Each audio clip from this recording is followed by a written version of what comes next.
Mari kita berdoa. Terima kasih Bapa, terima kasih Tuhan Yesus, terima kasih Roh Kudus. Kami telah bersekutu dengan tubuh dan darah-Mu Yesus. Sebentar kami akan mendengarkan sebagian daripada kebenaran firman-Mu ya Bapa. Sebelum itu segala puji, hormat, syukur kami naikkan kepadamu Bapa, kepadamu Tuhan Yesus dan kepadamu Roh Kudus, karena Engkaulah Allah Tritunggal kami yang Esa. Hormat bagi Allah Bapa, hormat bagi anaknya, hormat bagi Roh penghibur ketiganya yang Esa. Haleluya, haleluya,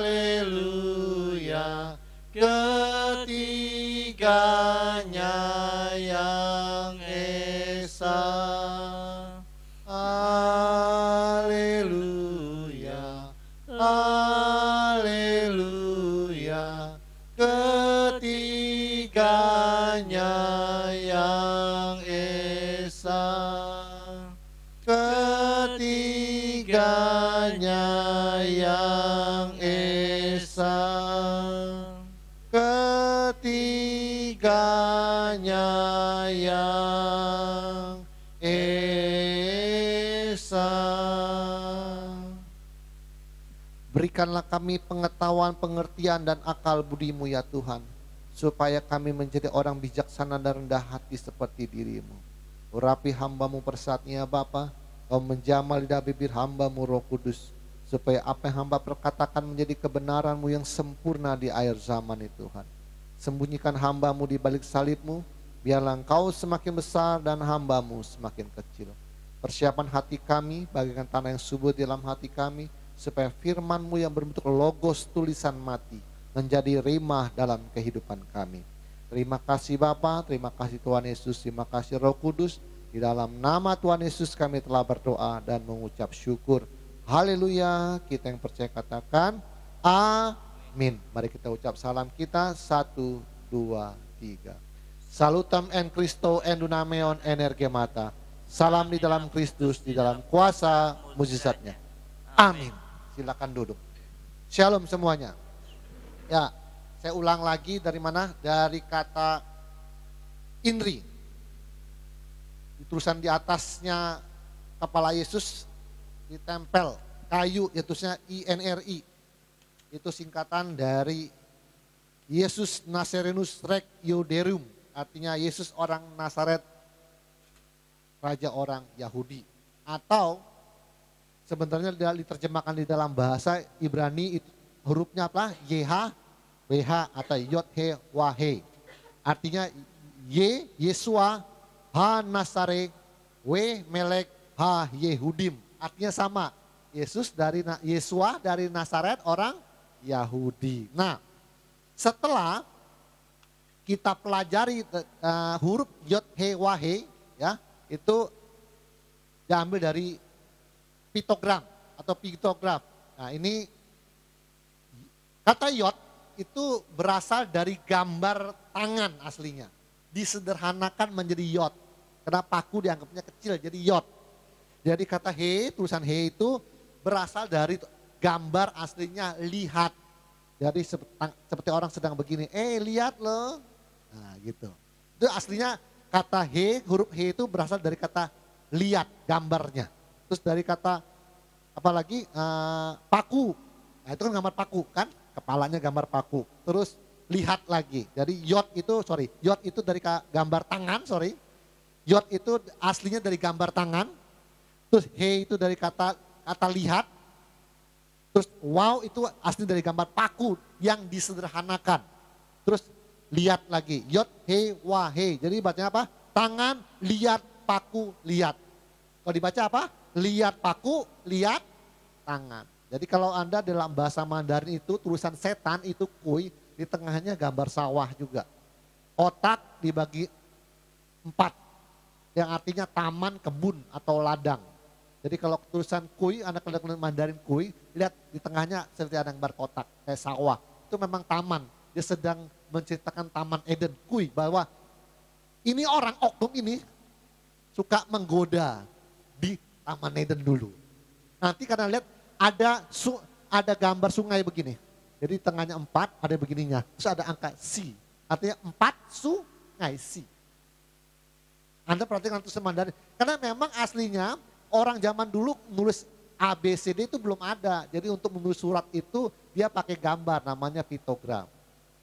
Nah, kata yod he wahe itu aslinya bergambar tangan, bergambar lihat, bergambar paku dan bergambar lihat. Makanya lihat paku, lihat tangan. Itu sebenarnya tulisan yod he wahe itu disederhanakan, Pak.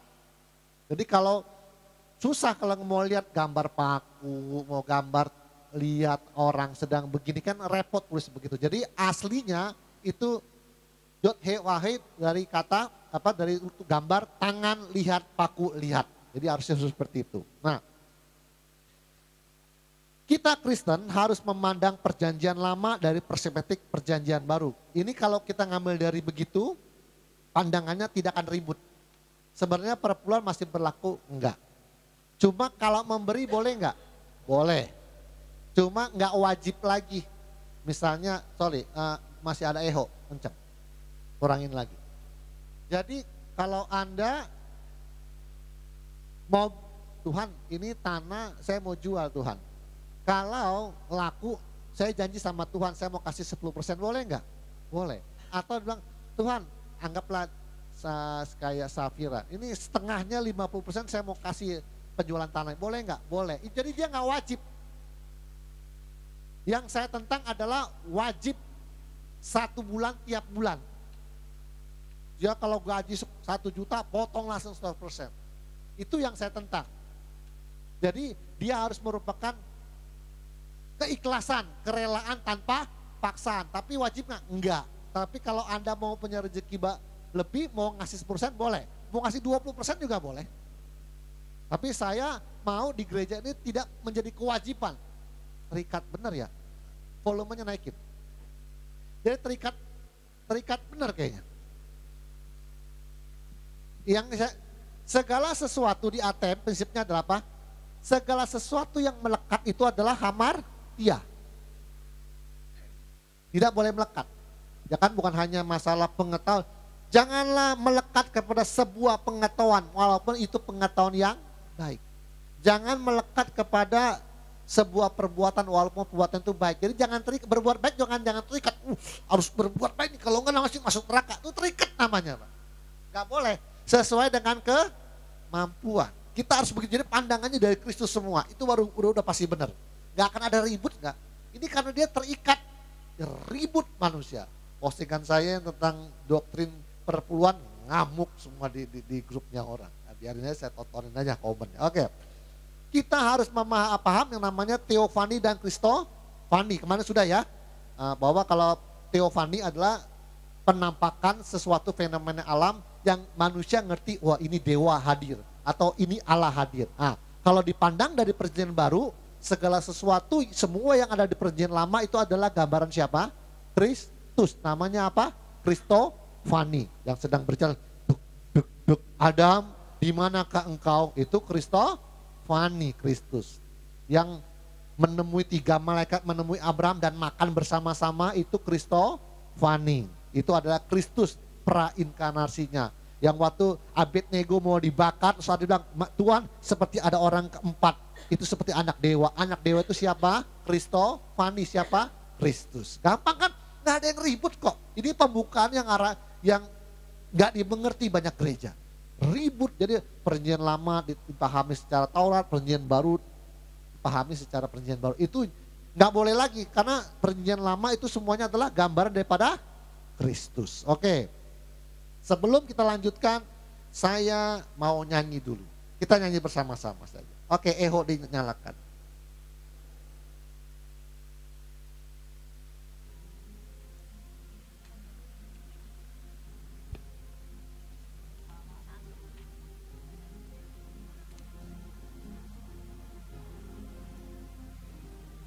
Kita nyanyi dulu. Boleh pegang mic yang bantu-bantu ya.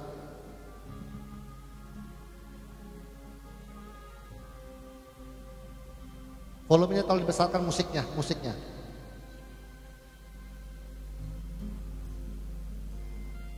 Di sini sudah pol, nanti naikin di sana.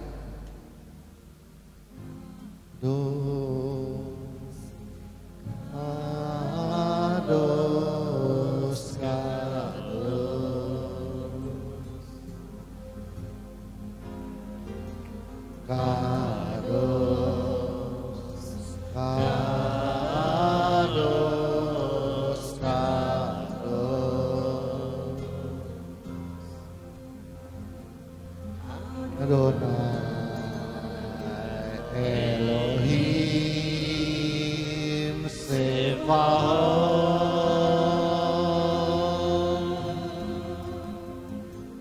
Adonai Elohim Sebaot,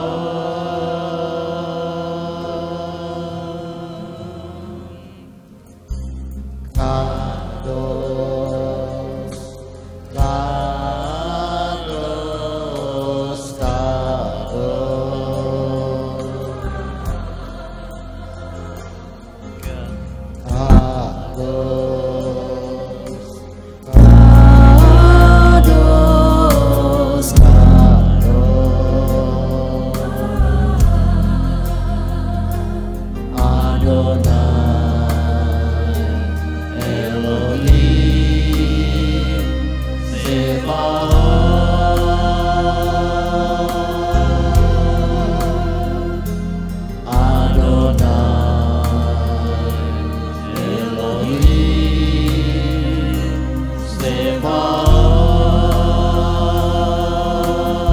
Mari kita bangkit berdiri. Asher Ahaya Vehoveh Veyavot. Asher Ahaya Vehoveh Veyavot. Katakan kudus, kudus.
Yang ada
Silakan duduk.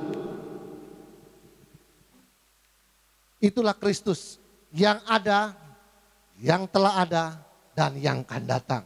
Karena dia tidak dibatasi oleh ruang dan waktu. Berada di mana? Di zaman dahulu, di zaman sekarang, dan di zaman yang akan datang. Jadi Tuhan hadir di dalam setiap waktu kita. Bahkan lebih dekat dari apa? Urat leher orang, kata orang. Leher kita sudah dekat. Tuhan lebih dekat dari itu.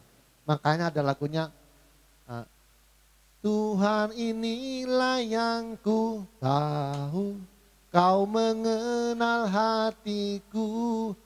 Lalu ya, jauh melebihi semua yang terdekat sekalipun. Jadi yang paling dekat, Tuhan lebih dekat dari itu. Karena manusia walaupun sudah dekat, oh ini karakternya seperti ini, oh ini karakter seperti itu. Anak-anak kita aja, jangan salah ya, anak-anak kita aja, kita merasa kita yang didik mereka. Tapi nanti setelah dia bertumbuh dewasa, Anda belum cukup untuk mengenal dia. Karena dia sudah ada perubahan dalam karakter pertimbangan hatinya. Kita tidak akan benar-benar tahu apa yang dia pikirkan. Yang benar-benar tahu siapa? Tuhan. Itulah dia. Yang ada, telah ada, dan akan datang. Itulah Yesus Kristus. Mari kita lanjutkan. Pertanyaan selanjutnya. Apakah Yesus itu benar-benar Allah 100%? Jawaban saya adalah, jangankan kita manusia mengaku Yesus itu Allah. Jangankan kita nih. Bapak aja manggil Yesus aja itu Allah loh. Mungkin nggak pernah baca mungkin. Kita manusia mengaku Yesus itu Allah. Jangankan kita manusia. Bapak manggil Yesus aja Allah. Kita buktikan Ibrani 1:5. Karena kepada siapakah di antara malaikat-malaikat itu pernah ia katakan, anakku engkau telah kuperanakan pada hari ini. Dan aku akan menjadi bapaknya dan ia akan menjadi anakku. Jadi ayat ini berkata, kepada siapa dia pernah mengatakan ini anakku yang kuperanakan? Apakah kepada malaikat? Belum pernah. Hanya satu-satunya Yesus. Dan ketika ia membawa pula anaknya yang sulung ke dunia, ia itu Bapa ya, membawa pula anak yang sulung ke dunia, ia berkata, semua malaikat Allah harus menyembah dia. Jadi perintah dari Bapa, semua malaikat harus menyembah anaknya. Dan tentang malaikat-malaikat, ia berkata, yang membuat malaikat-malaikatnya menjadi badai dan pelayan-pelayan menjadi nyala api. Tetapi anak, ia berkata, tetapi tentang anak ia berkata, untuk Yesus ya, tatahmu ya Allah, tetap untuk seterusnya dan selamanya, dan tongkat kerajaanmu adalah tongkat kebenaran. Tuh lihat, Bapak ngomong sama Yesus sama anaknya, tetapi tentang anak ia berkata, tatahmu ya Allah, tetap untuk seterus dan selamanya. Gimana kita bisa menentang Alkitab bahwa Yesus itu bukan Tuhan? Bapak aja ngakuin Yesus itu adalah Allah. Manggilnya Allah loh. Allah manggil Allah. Kalau gitu, kalau engkau sudah jadi man of God, artinya kita dipanggil siapa? Allah. Kita anak-anak Allah akan dipanggil Allah juga. Ini mengerikan ini. Ini mengerikan ini. Itu udah makin mepet Pak. Khotbahnya udah makin mepet nih. Oke. Pertanyaan selanjutnya nanti saya terangkan. Oke.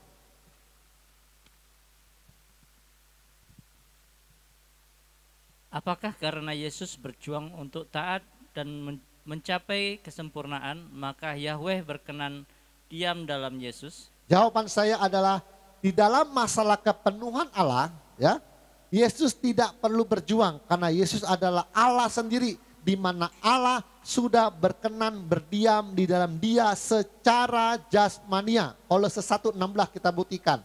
Karena di dalam dialah telah diciptakan segala sesuatu yang ada di sorga dan yang ada di bumi, yang kelihatan, yang tidak kelihatan, baik singgasana maupun kerajaan, baik pemerintah maupun penguasa, segala sesuatu diciptakan oleh dia dan untuk dia. Perhatikan, diciptakan di dalam dia dan untuk dia.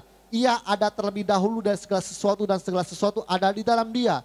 Ialah kepala tubuh, yaitu jemaat, ialah yang sulung yang pertama bangkit dari antara orang mati, sehingga ia lebih utama dalam segala sesuatu. Karena seluruh kepenuhan Allah berkenan di dalam dia. Dan oleh dialah ia memperdamaikan segala sesuatu dengan dirinya, baik yang ada di bumi maupun yang ada di sorga, sesudah ia mengadakan perdamaian oleh darah salib Kristus. Hati-hatilah supaya jangan ada yang menawan kamu dengan filsafat yang kosong dan palsu, menurut ajaran turun-temurun dan roh dunia, tetapi ia tidak menurut Kristus. Sebab di dalam dia berdiam secara jasmania seluruh kepenuhan Allah, dan kamu telah dipenuhi di dalam dia. Dialah kepala semua pemerintah segala. Oke. Langsung Kolose 2:11. Dalam dia kamu telah disunat, bukan dengan sunat yang dilakukan oleh manusia, tetapi dengan sunat Kristus yang terdiri dari penanggalan akan tubuh yang berdosa.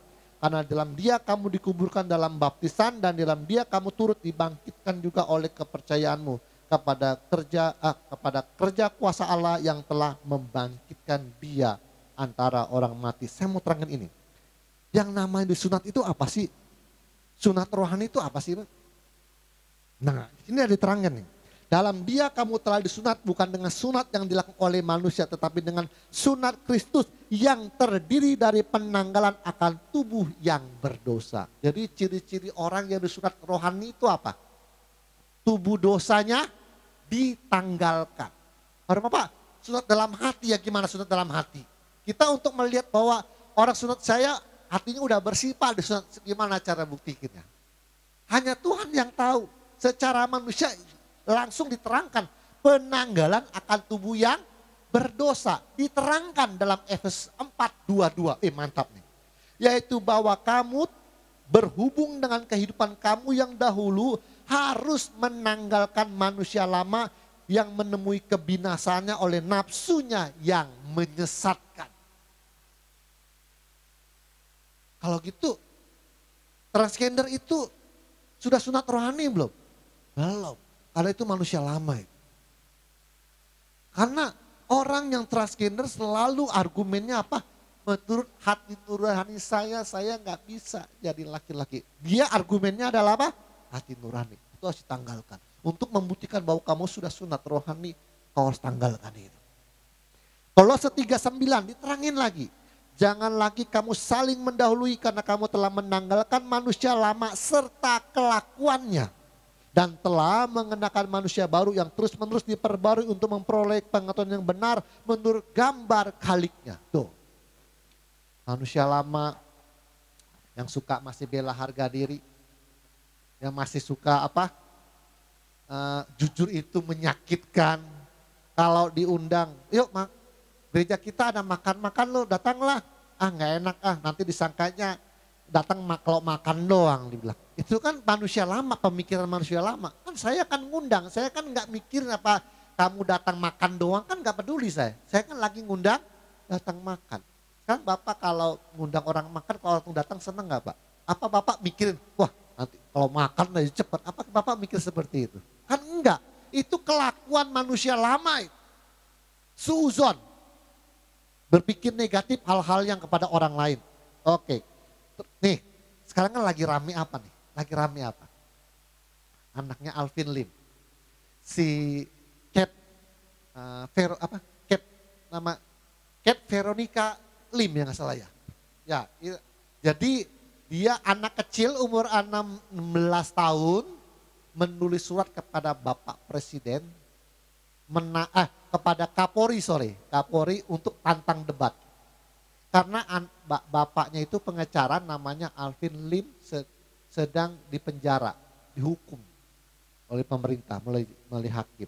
Jadi anaknya yang 16 tahun ini komplain, protes. Dasar hukumnya apa bapak saya bisa dihukum, dipenjara, dipidana. Lalu dia menulis surat kepada Bapak Kapolri untuk menantang debat tentang permasalahan ini. Menurut dia bilang, menurut undang-undang dia bilang, bahwa advokat itu imun terhadap hukum selama dia mendampingi kliennya. Jadi kan dia advokat kan itu tidak imun, tidak bisa dihukum menurut dia. Dia bacakan undang-undang nomor berapa. Saya bingung juga. Pertama dia umur 16 tahun, kedua ngomongnya lancar. Ngerti lagi hukumnya undang-undangnya dibaca. Lalu dia bercerita kenapa dia bisa seperti itu. Karena selama ini waktu bapaknya masih aktif jadi pengacara, belum di penjara, bapaknya suka ngajak dia kalau lagi sidang, lagi nanganin klien, dia ikut. Jadi dia memperhatikan, oh ini undang-undang, oh begitu. Jadi ini anak 16 tahun Pak, lancar ngomongnya. Jadi dia mempertanyakan, hukum itu kenapa kalau dia bilang, kalau pejabat yang ngomong ke rakyat, menghina rakyat, enggak dihukum. Tapi kalau rakyat mencemooh pemerintah, dihukum.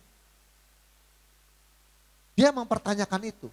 Kok enggak presisi, enggak ketat ke atas, enggak ketat ke bawah. Tumpul ke atas, tajam ke bawah. Dia mempertanyakan itu. Ini bagus. Ini bagus nih, perhatikan.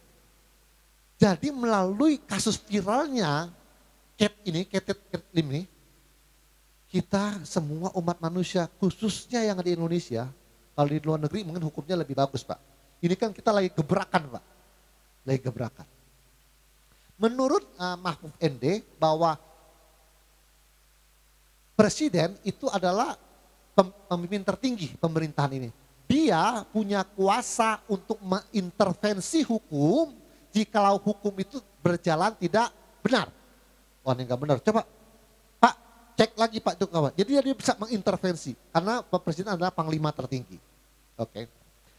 Jadi melalui viralnya di Indonesia, melalui anak 16 tahun ini, viral sekarang Pak, di mana-mana di Facebook beritanya itu semua Pak.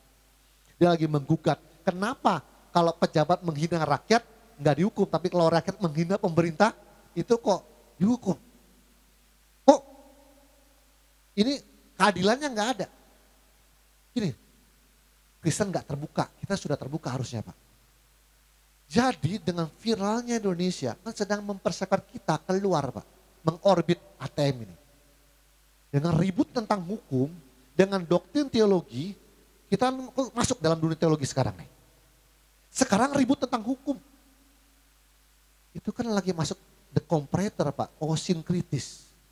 Gini, hukum yang berantakan ini digugat oleh anak kecil 16 tahun, bahwa dengan ini kita mendapat satu pemahaman bahwa hukum di Indonesia harus pedang bermata dua.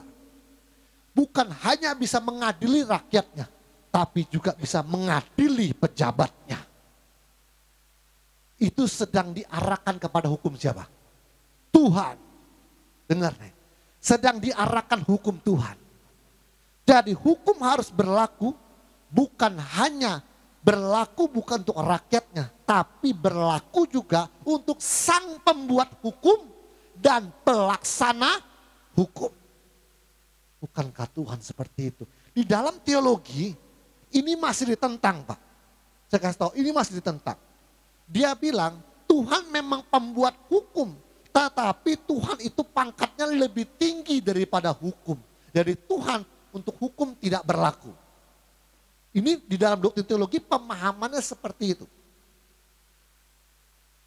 Jadi Tuhan tuh naturnya, kodratnya adalah hukum. Jadi Tuhan tidak bisa tunduk kepada hukum. Ini adalah pemikiran yang salah. Makanya dengan kejadian sekarang ini, anaknya Alvin Lim menggugat hukum umur anak 16 tahun, dia sedang mengarahkan bahwa hukum itu berlaku pedang bermata dua. Bukan hanya menghukum rakyatnya, tapi bisa menghukum sang pembuat undang-undangnya, termasuk pemerintah dan para pejabatnya. Demikianlah Tuhan. Saya kasih tahu. Tuhan membuat jangan berzina, jangan membunuh, jangan mencaci maki. Itu berlaku juga bagi penciptanya enggak? Iya, saya kasih tahu. Ini baru kebuka. Kita udah lama Pak. Ya, bahwa hukum di dalam teologi ini masih ditentang ini. Karena mereka berpikir Tuhan itu lebih tinggi dari hukum. Jadi nggak bisa tunduk kepada hukum. Dengan kejadian begini, dalam hati saya, nah Tuhan senang saya sekarang. Senang saya.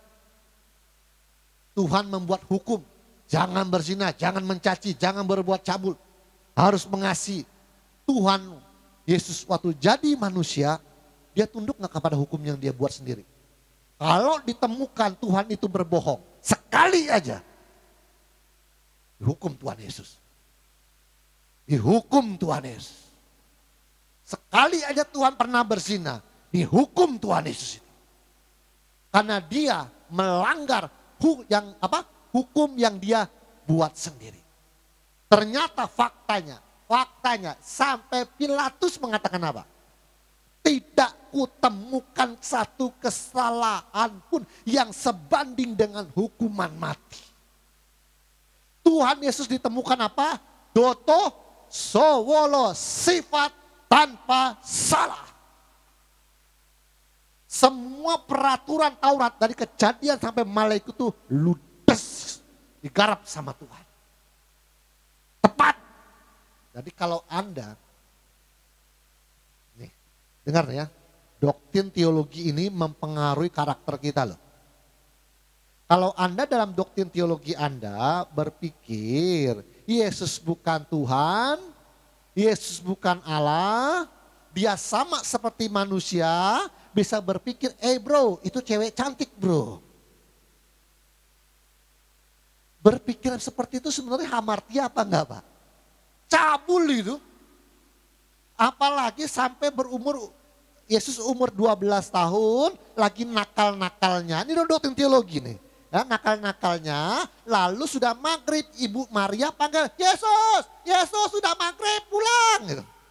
Itu mah kita.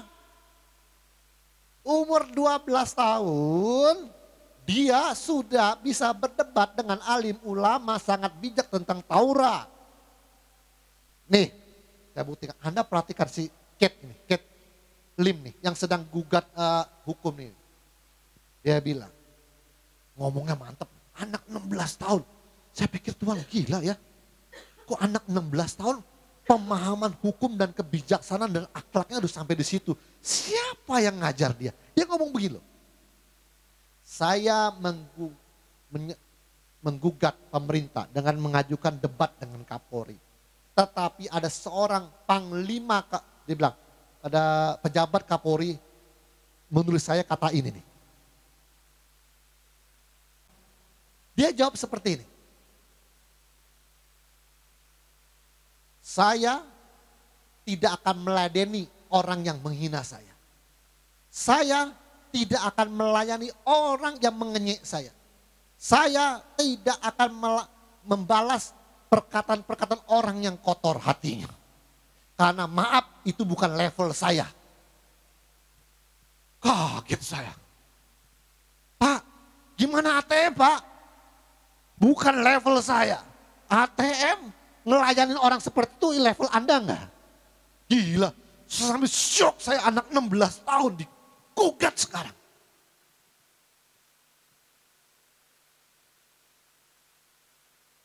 Bagi saya dia bilang setiap perkataan kotor keluar dari hatinya. Itu bukan level saya tidak akan melayani hal yang seperti itu. Kelasnya berbeda nih.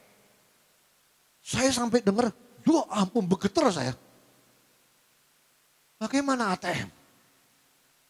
Apakah orang mengatai, menghina, memfitnah Anda mau meladeni seperti itu? Maaf, bukan levelnya ATM. Lagi rame Pak. Doktrin teologi, sekarang hukum Pak. The comparator sudah waktunya orbit Pak. Biarin Pak, jadi dunia ini sebenarnya sedang diarahkan melalui orang-orang untuk mengorbitkan kita Pak.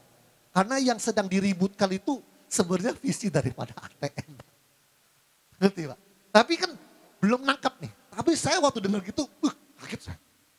Maaf, itu bukan level saya katanya.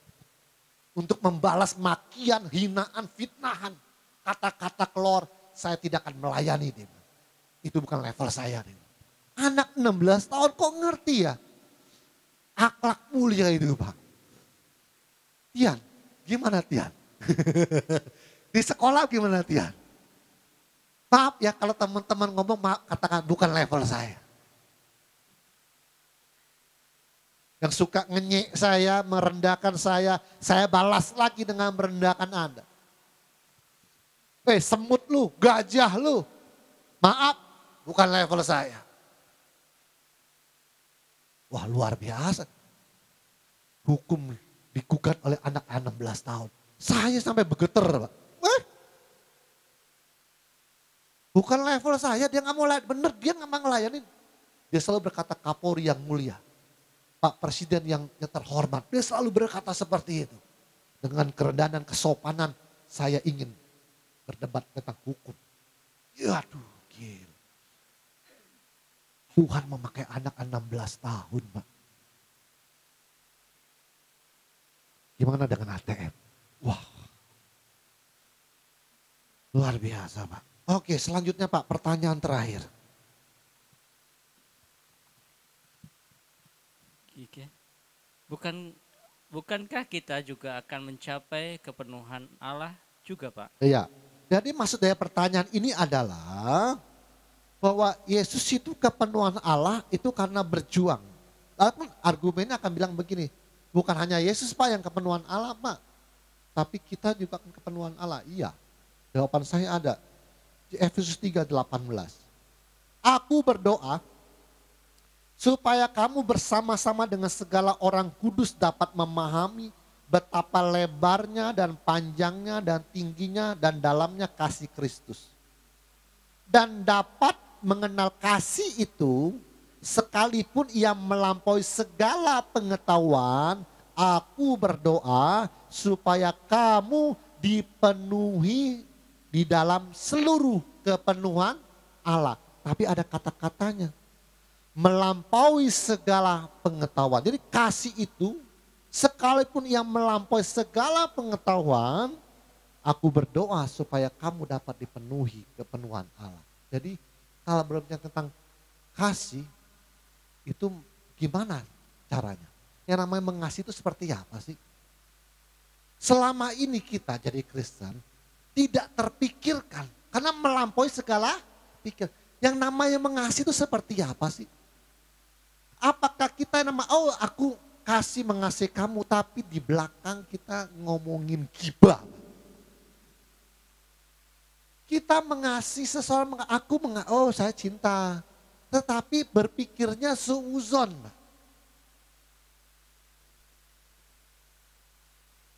Selama ini kan gak kebuka. Yang namanya cinta kasih itu harus diselubungi yang namanya apa? Kebijaksanaan. Cinta ini tanpa kebijaksanaan babak belur nih cintanya. Kan cinta itu buta. Kebijaksanaan itu adalah terang yang sesungguhnya. Tiada cahaya yang lebih terang daripada kebijaksanaan. Kita di ATM selalu punya prinsip kewaspadaan adalah jalan menuju kehidupan. Kelengahan adalah jalan menuju kematian. Orang yang waspada tidak akan mati dan orang yang lengah seperti orang mati. Ya benar. Enggak dia, enggak lengah. Ya ampun lengah, kita enggak ya. Nah, ini kasih inilah yang tidak pernah dimengerti oleh seluruh kekristenan. Lihat aja coba lihat. Asal Kristen disinggung harga dirinya marah. ATM udah gak boleh marah lagi. Orang masih berpikir, oh Yesus kan marah. Dia bilang. Kita juga harus bisa marah, Yesus aja marah. Dia bilang, oh salah. Kondisi batinia Yesus itu berbeda. Anda itu di sini. Yesus itu ada di sini kondisi batinnya. Dia kalau mengatakan sesat itu berdasarkan ukuran siapa? Dirinya. Benar? Kalau dia memarahi kamu itu salah, marahnya itu berdasarkan ukuran dirinya. Kalau Anda sudah seukuran dengan Tuhan Yesus, boleh marah. Sekarang nggak boleh marah. Boleh nggak kata, lu sesat? Nggak boleh. Karena ukuranmu masih ukuran kamu. Kamu aja masih sesat. Kita seperti sekalian domba yang apa? Yang tersesat. Kita aja masih sesat, mengatakan orang sesat. Jangan ngomong doktrin dulu. Ini jadi doktrin ini mempengaruhi karakter kita. Jadi apa yang kita pahami tentang doktrin teologi itu berbahaya bagi karakter kita.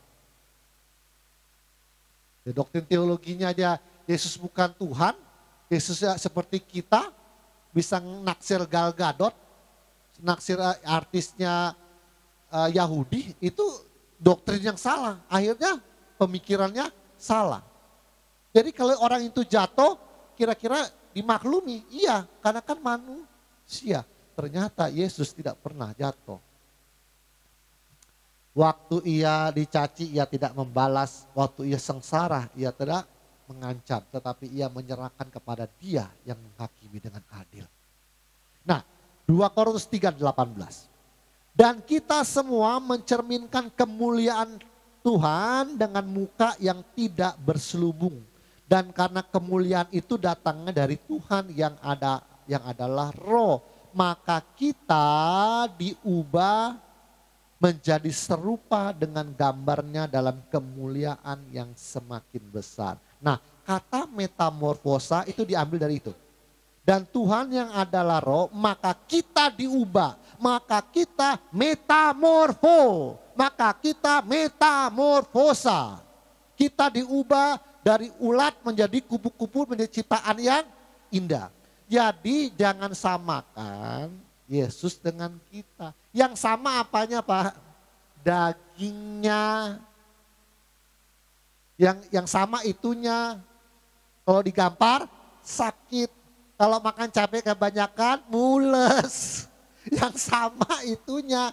Dia akan menjadi sama serupa dengan daging. Dagingnya yang sama. Di dalamnya beda. Manusia batininya beda. Kalau beda, banyak orang berpikir kalau beda, gimana caranya kita mau sama dengan dia? Dia kan beda Pak. Justru pemahaman doktrin teologinya harus benar. Kita harus dirubah menjadi seperti dia yang beda itu. Kalau sama apalagi yang mau dirubah? Sama-sama suka naksir cewek Gal Gadot. Kalau Anda perhatikan, gini gampang nih, Yesus itu gambarnya susah di Alkitab. Kalau Anda nonton film Sun Gokong, Anda perhatikan kalau Dewi Kwan Im itu lagi nasihatin Sun Gokong itu ada kesan duniawinya enggak? Ada kesifat kedagingannya enggak? Semuanya berunsuran apa? Kebijaksanaan. Gokong, mengapa hatimu marah? Mengapa kamu meninggalkan gurumu? Gurumu sedang berbahaya, Gokong. Jika kita selalu mau marah, bukankah itu menjadi menambah kekotoran batin kita, Gokong? Kalau Tong Samcong ngomongnya begini. Gokong, Sacien, dan Cupakai. Setelah kita mengambil kitab suci nanti ke barat. Jikalau kita tidak bisa menjadi Buddha. Tetapi jikalau kita banyak berbuat kebajikan kepada sesama, sesungguhnya di dalam hati kita, kita sudah menjadi Buddha. Mana ada unsur duniawinya, mana ada unsur kedagingannya naksir cewek. Cowok ganteng kayak Bruce Willis. Gak ada. Semuanya cinta kasih, menasihati, ditutup, diselubungi oleh apa? Kebijaksanaan. Itu dia. Kita mencapai itu Pak, jangan ngomongin yang aneh-aneh. Yesus nakal, Yesus bisa naksir cewek, bisa jatuh cinta. Emangnya biksu itu Pak, Tong Samcung pernah naksir siluman enggak? Pernah enggak naksir siluman? Dalam cerita film, enggak ada kan? Yang ada silumannya naksir dia. Karena apa kira-kira silumannya naksir dia? Hah? Iya, kebijaksanaannya. Bukan karena gantengnya kok, kepalanya botak kok. Karena begitu bijaksana dia. Terkagum-kagum dia. Siluman itu. Kenapa? Saya kasih tahu, Sun Gokong itu naksir Dewi Kwan Im loh. Sun Gokong itu ilmunya 72 sihir. Kwan Im 76, berarti masih kalah. Sebetulnya Sun Gokong itu sudah lama naksir Dewi Kwan Im karena kebijaksanaannya. Tapi karena kalah ilmu 76 lawan 72 kalah dia. Sebenarnya udah lama dia naksir Dewi Kwan Im. Karena bijaksana, mukanya bercahaya. ATM harus seperti itu. Gak boleh lagi ada jahatnya. Nah, yang terakhir kita terjemahkan dalam firman Allah yang hidup NLT Kalam Kudus. 2 Korintus 3:18. Tetapi wajah kita orang-orang Kristen tidak berselubung. Kita dapat menjadi cermin yang memantulkan kemuliaan Tuhan dengan cemerlang.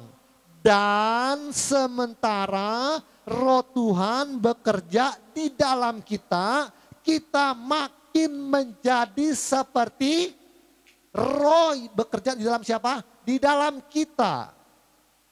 Makanya suka ada yang seperti ada yang negur. Duh, kayaknya ada negur, kayaknya nggak enak. Karena dari dalam. Ingat waktu saya bicara tentang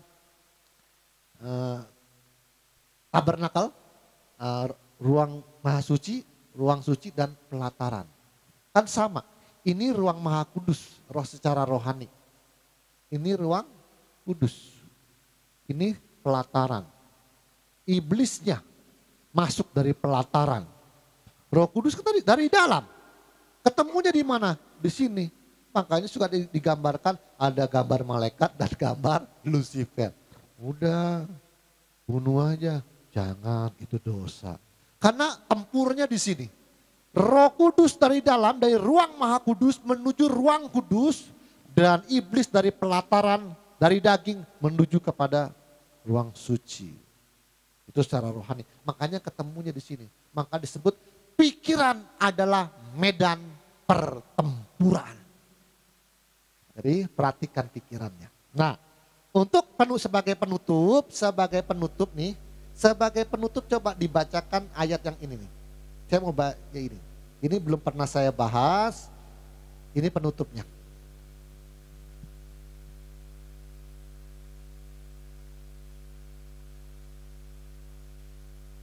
Satu Yohanes 5:1 punya enggak Alkitab? 1 Yohanes 5:1. Ya, Bugem boleh. 1 Yohanes 5:1. Penutup.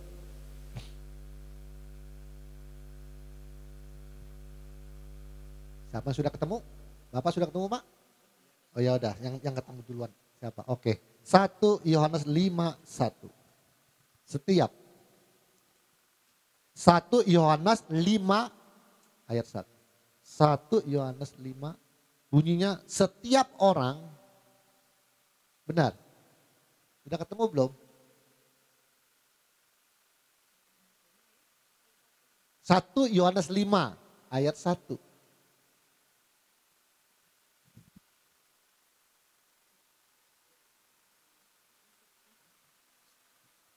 Mik gak bunyi?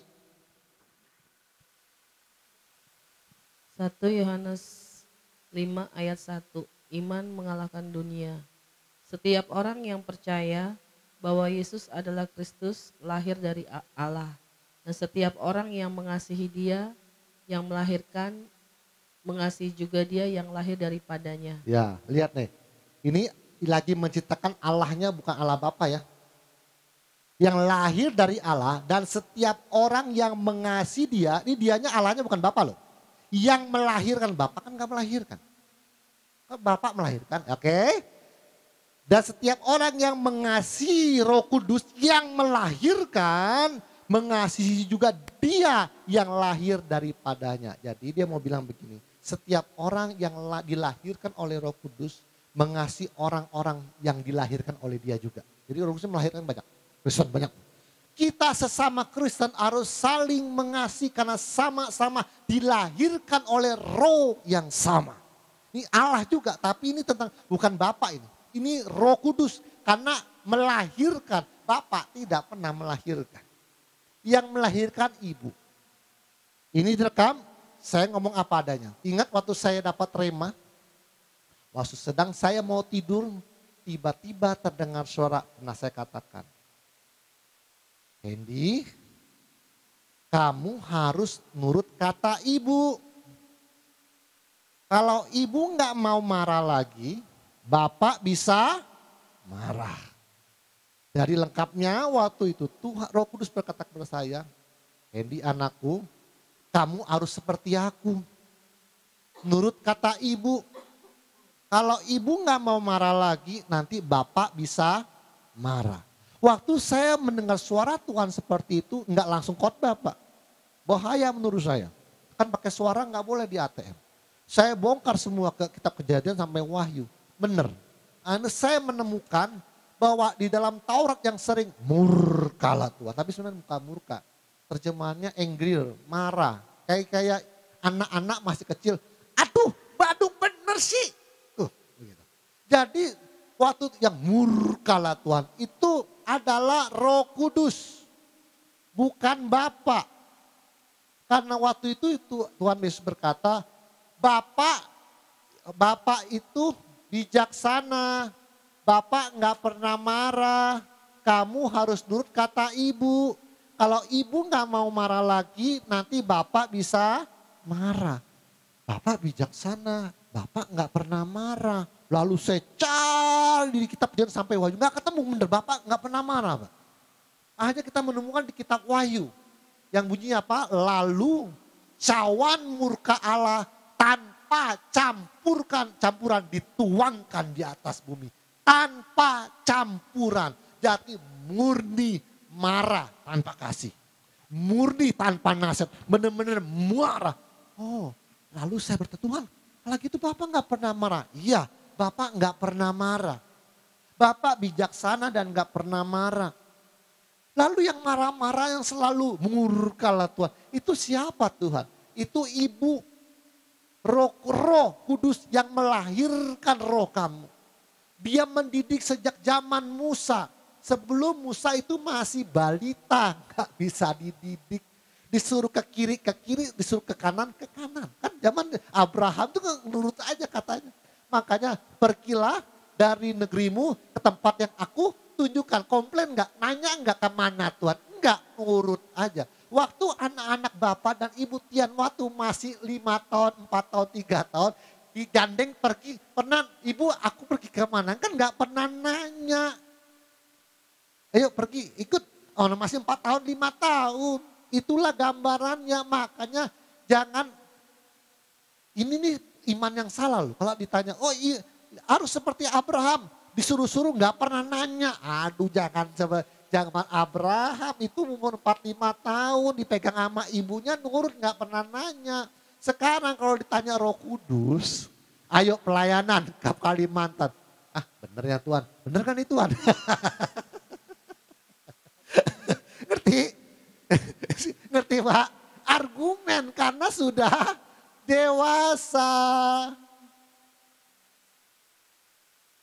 Jadi yang waktu marah-marah di zaman Musa itu Roh Kudus murkalah. Bandel bener sih murkalah. Sampai Yesus sudah berumur 12 tahun ke atas, makanya agak keras. Masa kegelapan 400 tahun, dari Maliki sampai Matius itu masa kegelapan itu gak ada yang nasihatin lagi. Diem dulu Tuhan. Setelah itu baru hajar-hajaran, makanya zaman bapak-bapak gereja, wah pada bandel semua, bunuh-bunuhan. Tidak beda doktrin dipenggal kepala, pada jahat itu. Itu lagi, ini lagi kalau gak salah Ibu Ika juga lagi masa-masa didik anak lagi enak-enaknya kali ya. Lagi ngelawan-ngelawannya anak-anak. Anak saya maaf ya sudah lewat. Jujur saya ngomong waktu dia berumur 12 tahun sampai 15, 16 itu. Saksinya istri saya. Marah saya. Pernah saya pukul anak. Karena lagi umur gitu ngelawan dia. Tadinya kok. Sekolah, wah baru-baru ayo buruan mandi. Wah gak ngelawan. Saya umur 3, mulai lewat SD itu ngelawan. Ngebantah dia. Sekarang pada ngebantah gak? Oh bantah ya. Disuruh-suruh ngebantah dia. Lagi enak-enaknya itu.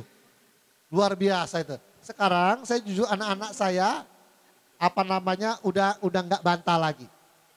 Anak saya udah gak kebantah lagi. Apa yang saya suruh udah jalan semua. Jadi harus mengerti memang saya selidiki dari kitab Kejadian sampai Tuhan Yesus sampai Ibrani, Bapak gak pernah marah. Sekarang kita sudah sedang menuju kedewasaan, Roh Kudus udah gak pernah marah lagi. Tuhan juga gak pernah ngomong sama saya lagi, Hendy anakku kalau kau tidak sempurna, kau tidak layak, udah gak gitu lagi. Lebih ngajarnya lah Bapak, bijaksana. Gak boleh gini ya, gak boleh kalau dihina gak boleh lawan lagi ya, harga diri gak boleh bela lagi ya. Kalau orang ngomong jujur tolong ditangkapi dengan baik ya. Udah begitu, ini sebentar lagi menuju kepada level sahabat Allah nanti diajak argumen sama Tuhan Yesus. Diajak ngobrol. Nanti dia tanya, Pak Andreas, menurut kamu orang itu layak nggak dihukum? Nanti dia akan tanya seperti itu. Tuhan mau ngetes, sudah dewasa apa belum? Orang itu saya menghukum, menurut kamu gimana Andreas anakku? Nanti dia akan begitu. Dia akan menguji kedewasaan Anda. Kalau Anda ada hukumannya Tuhan, dulu Yunus juga gitu tuh. Udah, Niniwe hancurin aja udah. Kalau jawabanmu seperti itu, belum. 10 tahun lagi dikembleng. Bawaannya mau kayaknya sebel gitu, belum dewasa. Tapi nanti di akhir zaman, Bapak akan marah. Jadi sampai di sini dulu, Tuhan Yesus memberkati, mari kita berdoa. Terima kasih Bapa, terima kasih Tuhan Yesus, terima kasih Roh Kudus, hamba-Mu telah selesai. Tuhan kumpulkan kami Tuhan di minggu depan dengan tubuh yang sehat Tuhan. Jauhkan sakit penyakit dari kehidupan kami. Jagai kami kemanapun kami melangkah dengan guardian angel-Mu Tuhan.